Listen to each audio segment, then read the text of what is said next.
And after The Exorcist at the beginning, it's chapter 27. It says the murder of John Lennon up there, very subtle. Yeah, it's another Lindsay Lohan movie. I guess that's why I bought it, essentially. Also stars Jared Leto, and he did a real Robert De Niro for this one. He gained so much weight, and he really inhabits Mark David Chapman, the killer of John Lennon in this. It's a very creepy, unusual movie, and you may call it kind of pointless, but if nothing else, it's a very good performance by Jared Leto. Not quite such a good performance from Lindsay Lohan though, but hey, I don't know, interesting movie. They don't come along very often. Another Lindsay Lohan movie, they're sort of lined up here for some reason. It's Bobby, but this one is, I think this one is worth seeing, not on account of Lindsay Lohan per se, but on account of the other actors in this one. So you can see it's quite an ensemble film. You've got Elijah Wood, Sharon Stone, Demi Moore, William H. Macy, Lindsay Lohan, Helen Hunt, Anthony Hopkins, Heather Graham, and Lawrence Fishburne in there.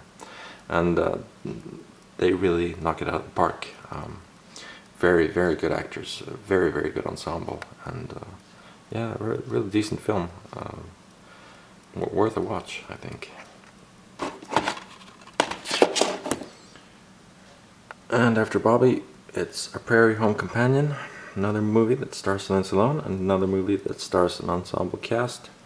Prairie Home Companion is a pretty sort of cozy, homely movie. It's about the last days of sort of radio theater, I guess you could say. It's quite funny. It's got some nice singing numbers. You got Tommy Lee Jones in there. You got Meryl Streep in there. So you're rubbing shoulders with some legends. Yeah, it's not the worst movie ever made. It is sort of an acquired taste, though. Not everyone's going to be into it, but yeah, if you like a more mellow film, then check out A Prairie Home Companion. After that, we've got the 2-disc version of Casino Royale. Casino Royale is, in my opinion, the best Bond movie to date. I love it. I think they got it just right. Nobody was expecting Daniel Craig to be good, and sure enough, he's not only good, but he's great. This is perfect. Great pace, great action. Yeah, just they got it right. I don't know what to say. I do think it's.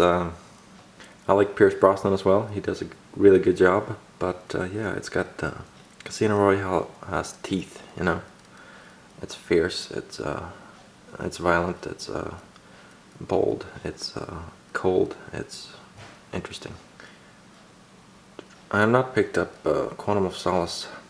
I may, possibly. This is very, very, very possible slight chance I may pick up the new Bond 50 Blu-ray box set with all the Bond movies, because I've yet to see many of them. After that, it's Brokeback Mountain, starring Heath Ledger and Jake Gyllenhaal, directed by Ang Lee. Yeah, this one shook up some controversy, and it's been widely dissed by a lot of people, a lot of homophobic people. I just thought it was a good drama. I don't know, good acting, nice setting, quite a beautifully photographed film. It's just again a rare kind of daring film, which you don't see a lot. I think that's a shame. I think I'm quite a liberal guy, and I think we're all sort of a bit too uptight. I think we should just let go and live. So that's why I find Brokeback Mountain compelling. It's also Heath Ledger does the really fantastic performance. If you haven't seen Heath Ledger in this, I suggest you go watch it, because it's really a testament to his skills as an actor. After that, it's Prime, starring Uma Thurman and Meryl Streep. I'm a big Uma Thurman fan, so you may see many of her movies pop up here and there. Prime is quite an adult romance movie. It's not a sort of flimsy comedy. It does have comedy elements to it, but you do get the feeling that's a more mature, relaxed romantic movie, and yeah, I can kind of appreciate that. It's interesting. You don't see a lot of older women doing romantic films these days, so that's cool. And next up is Black Christmas, a remake that gets everything wrong. Awful, awful, awful movie. I don't know why I have this to this day. I don't know, I guess I was just curious. I just wanted to see it, you know? Turns out it's just plain awful, just plain freaking terrible movie. It does have a pretty gorgeous cast though, I'll give it that. After that is Pan's Labyrinth. This is a marvelous, beautiful fairy tale from Guillermo del Toro. If you haven't seen this yet, you have to watch this. You have to watch this right now.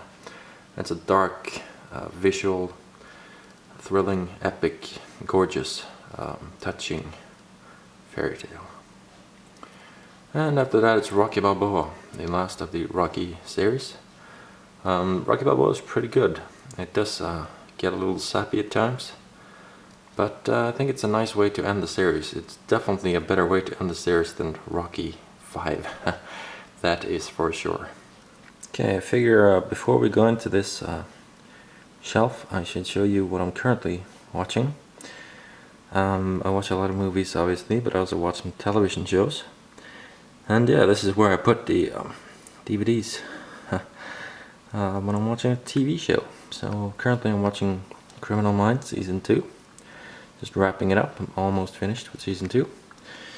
And I'm also watching Batman, the animated series. This is a nostalgia, high on nostalgia. I remember watching this show when I grew up and I just love it. It's awesome. It's the first time I'm watching it in English as well. I'm a big fan of the Batman games, Arkham Asylum and Arkham City.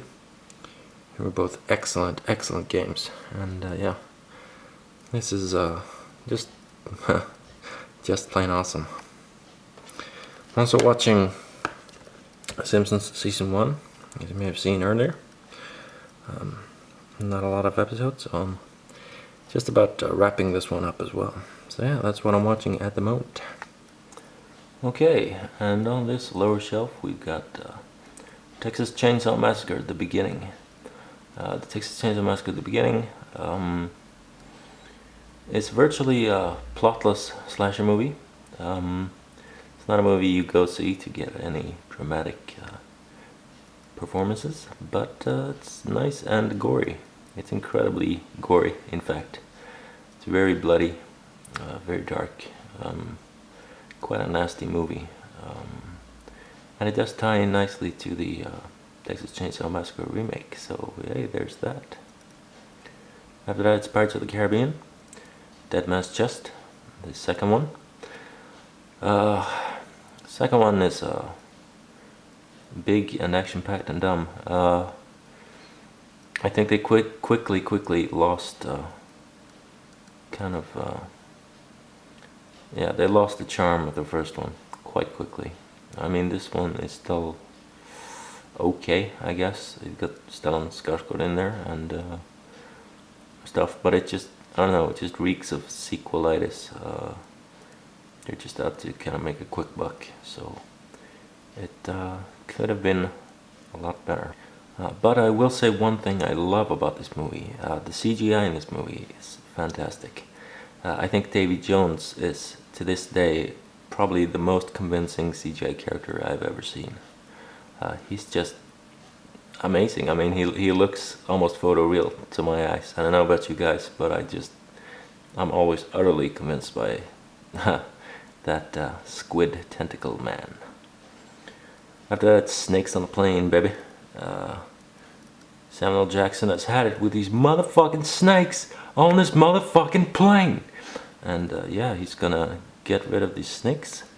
He's gonna kick some serious snake tail, and yeah, he's gonna save the day. Snakes on a Plane is just, man, it's just so funny. It's a funny, action-packed movie for our generation, sort of the internet, MySpace, Facebook generation. And I just think it's really, really funny and interesting. when a movie makes such a buzz, and it's almost sort of a joke of a movie. But yeah, I don't know, it's fun. It's just a lot of fun. And it does deliver on the title for sure. And next up, it's 28 Weeks Later. I love 28 Weeks Later. It's such a great sequel. This is the way you make sequels, man. This is the way it's done. It's incredibly tense, it's incredibly dramatic, and it's incredibly poignant. We got a family of 3 people who have survived the outbreak in the first movie, and things escalate and get out of control, and they are right in the middle of it. It is an excellent movie. It's so well photographed. It's so interesting thematically. The characters are really good. The actors, even the kids, are really good. It's action-packed. It's really vicious. It's really vicious as well, and I just love that. It's a great film. It's much better than the first one. And after that, it's Death Proof and Planet Terror. You can see I've got them lined up right next to each other. I never saw the theatrical cut of Grindhouse. I may check that one out later. Should be fun. But I did see sort of the standalone trailers and stuff. I think Planet Terror is better. I mean, it's a lot more fun. It's got more pace to it. It's yeah, overall it's just a much more fun ride than Death Proof. But I do like Death Proof as well. I think Tarantino does a really good job with Death Proof. He really leads us into the characters and establishes everything well, but then it just goes way downhill with the ending. The ending is such a surprise. It's like a full 180. It just sort of kicks you in the gut and you're left wondering, what just happened? What the heck just happened, man? Yeah, it's a shame. Shame on the part of Death Proof, but yeah, they're both good movies, and they both deserve to be seen though. After that, it's She's the Man, another movie with Emily Perkins, and she's got a slightly bigger role here. She plays a girl called Eunice, quite a nerdy girl. But anyway, it's Amanda Bynes, whatever, plays the lead role, and this is actually a new adaptation of classic Shakespeare. It's Twelfth Night, I believe. I want to say. Hope I'm correct here. But yeah, it's made into a modern romantic comedy, and yeah, it's a pretty decent. You got Channing Tatum in there as well. Pretty okay movie. Not the worst, not the best. Just good fun, man. After that, it's Taken, starring Liam Neeson. Liam Neeson has become such an action star in the past few years. I just love that. I love his gritty, violent action movies, and this one is pretty cool. It's better than a lot of Bond movies. It's got violence, pace, action. Yeah, it's got pretty much everything. It's got everything you could want more. Taken is a good action movie, good action flick, and yeah, please keep making these. Liam, please keep making awesome action movies. After that, another Lindsay Lohan movie. It's I Know Who Killed Me. This is her big turkey, the big flop, big B movie, and yeah, it is a very bad movie. It is a very visual movie though. It's a real shame I didn't manage to score this on Blu-ray, because I just know it would look fantastic on Blu-ray.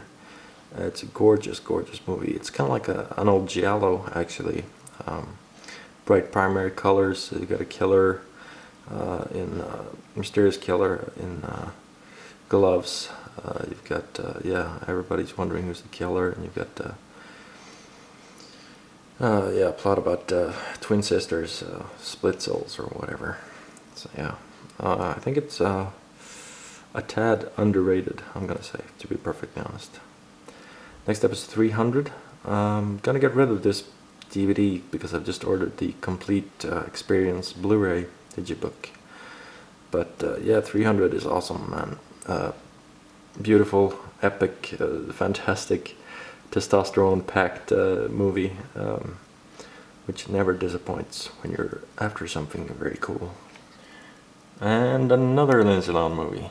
Take a swig whenever there's a Lindsay Lohan movie, and you will be drunk. By the time all these videos are over. It's Georgia Rule. Judge Rule is a very crap film. Not very good at all. Man,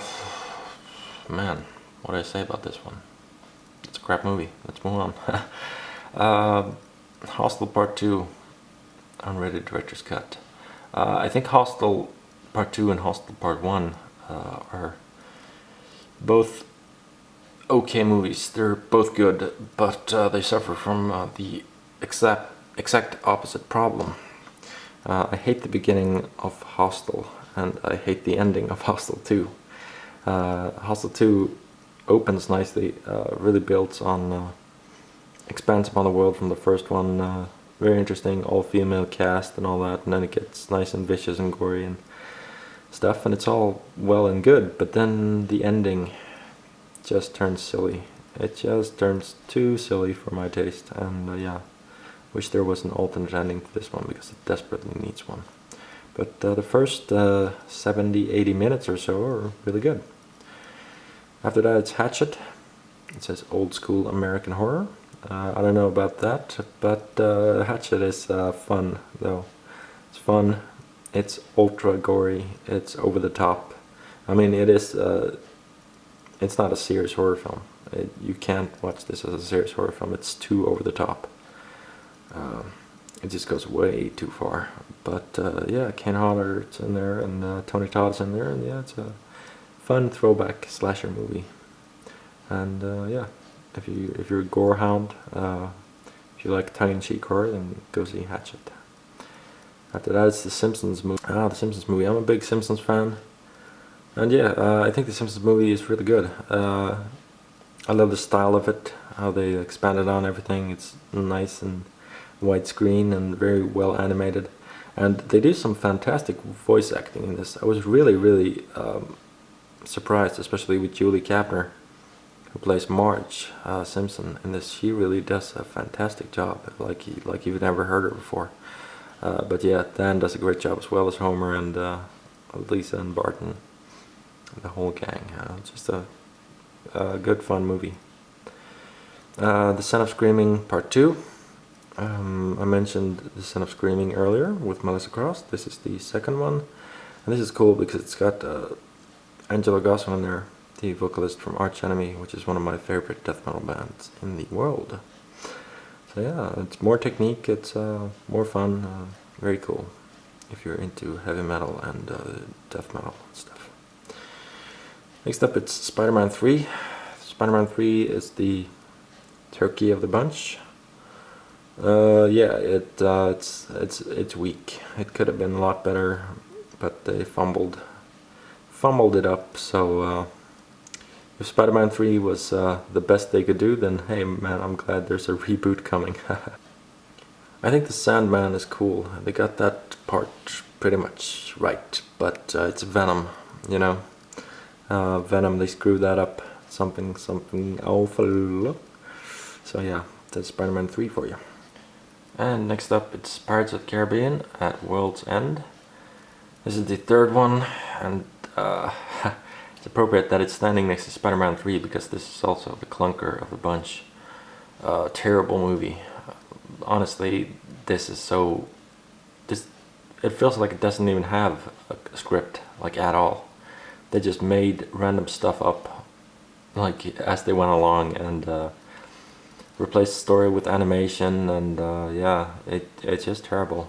I don't know what to say. I mean, I guess the animation is good, and it's nice and grand and stuff, but it's not a good movie. I think the fourth one was way better than the third one, for sure. Next up is Repo, the Genetic Opera. It's a musical thriller horror movie from Darren Lynn Bousman. Yeah, Repo is pretty cool. It's rare that you get a movie based on a musical, which still caters to horror fans and sci-fi fans and stuff. But it does. There are a few nice musical numbers in this, but it suffers a little bit too much from talking musical, or whatever. Like they sort of speak the music, And that kind of bothers me. I wish they would really sing and really belt it out. That would make it far better. But it's fun. It's visually very fulfilling. After Repo, it's The Ruins. The Ruins is really good. I really like The Ruins, but I really prefer the unrated cut. And this is not the unrated cut. Oh man. Yeah, go see the unrated cut. That's awesome. This is a really great movie. Overall, though, I think it's fantastic. I love a movie about just a few characters stuck in a situation that they have to get out of, and it really becomes psychological survival horror. The way that they are affected by it, the way that they affect one another. It's really like a locked door scenario. Really interesting. So The Ruins is a fantastic movie overall. But like I said, unrated cut, please. After that, it's Friday the 13th. This is the 2009 reboot, remake, whatever you want to call it.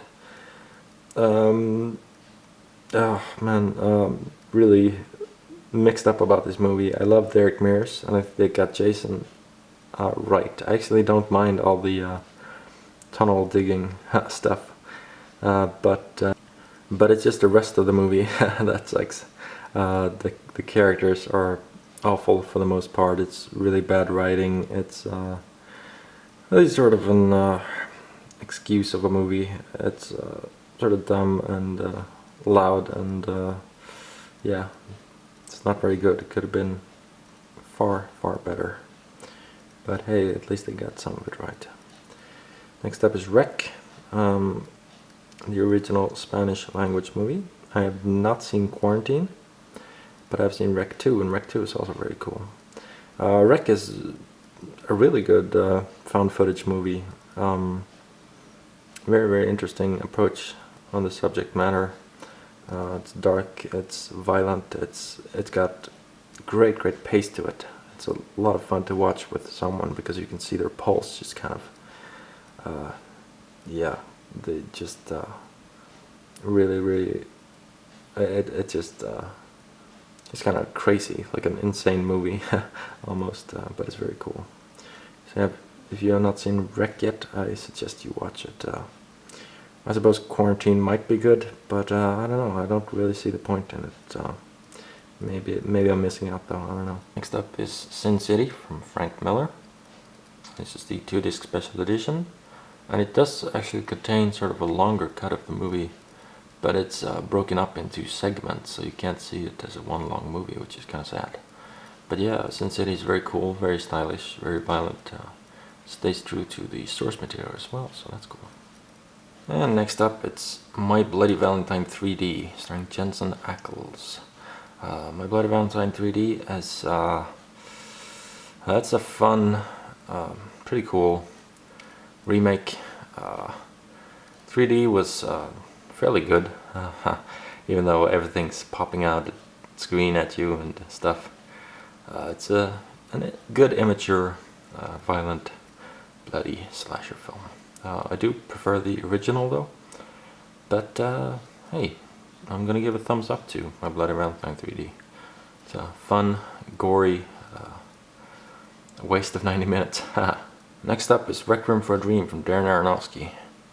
This is a daring film. It's incredibly dark thematically, but it's really well made. Incredible movie, but it's a really dark psychological journey. It's tough to watch, but it's really fantastic. Someone said this was more frightening than any horror film they'd ever seen, and I can totally see why. I can totally agree with that sentiment. After that, it's Grease. This is a T-Bird's leather jacket cover. Pretty cool, actually. It's a lot of fun. Yeah, Grease is just one of those epic summer musicals that if you haven't seen it, you need to watch it because it's good fun. Good throwback 70s fun. And after Grease, it's When a Stranger Calls. This got some terrible reviews when it came out, I think.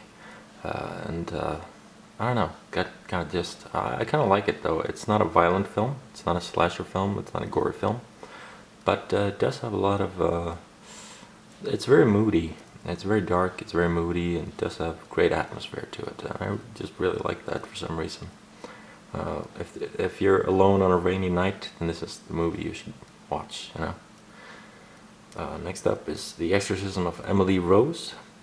And The Exorcism of Emily Rose may be sort of marketed as a horror film, but it's really a courtroom drama. So if you're expecting a horror film, you may be disappointed.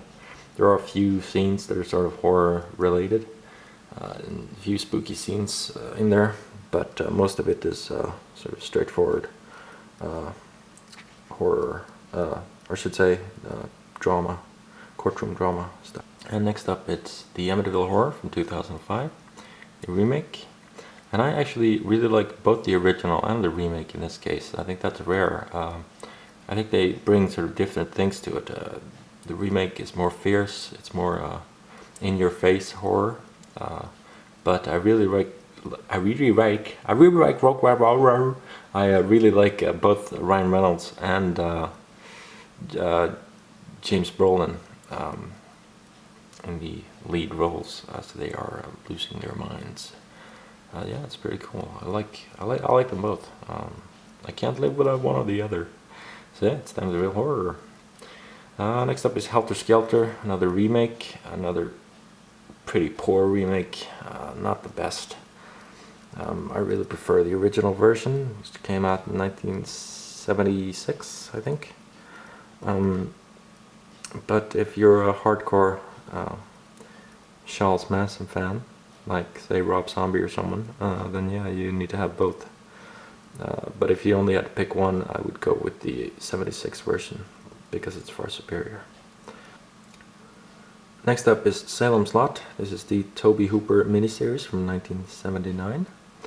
I love this miniseries.